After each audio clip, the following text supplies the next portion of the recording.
tu voz, tu sonrisa y alegría nunca olvidaré, pues sé que en las estrellas siempre te encontraré. Solo quisiera un día más para correr y abrazarte. Gracias por todo lo bueno que me enseñaste. Daría lo que fuera por solo un minuto más, pero sé que en mi recuerdo y corazón ahí estarás, mi ángel.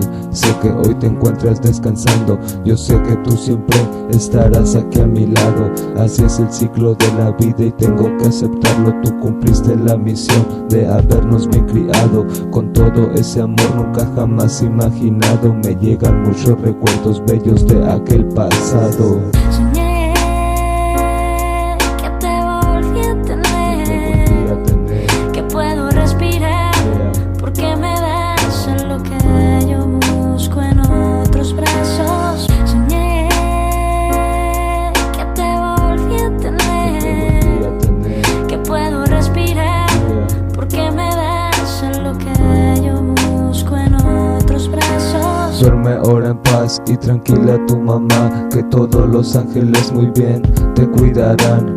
Con una fina cobija de estrellas te cubrirá, la luz de la luna siempre te acompañará. Te prometo que miedo tú ya jamás no sentirás, y siempre en tus sueños dulces tú te encontrarás, con un camino de rosas que solo a ti te guiará, a un lugar muy hermoso donde ahí vivirás. No te preocupes por mí, aunque duela estar sin ti, aunque el corazón me duela, sabes tengo que seguir.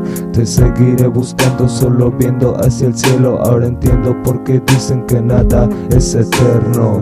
Soñé que te volví a tener, que puedo respirar, porque me das lo que yo busco en otros brazos. Soñé que te volví a tener, que puedo respirar, porque me das lo que yo busco en otros brazos. Sé que de ahí arriba me vigilas y me jalaré las orejas cuando no sonríe. ¿Qué más te puedo decir? Que aprendiendo estoy a estar sin ti, a lidiar con tu ausencia, a sobrellevar el vacío que siente mi corazón. Al saber que ya no estarás, te pienso y te busco, ¿sabes? Sé que en mis sueños llegarás a darme el abrazo que no me pudiste dar, y el beso de despedida. Sé que ya estará, te extraño, te amo, y duele seguir sin ti. Dedicación y petición para Grecia, de Jacob, Adictos Producciones.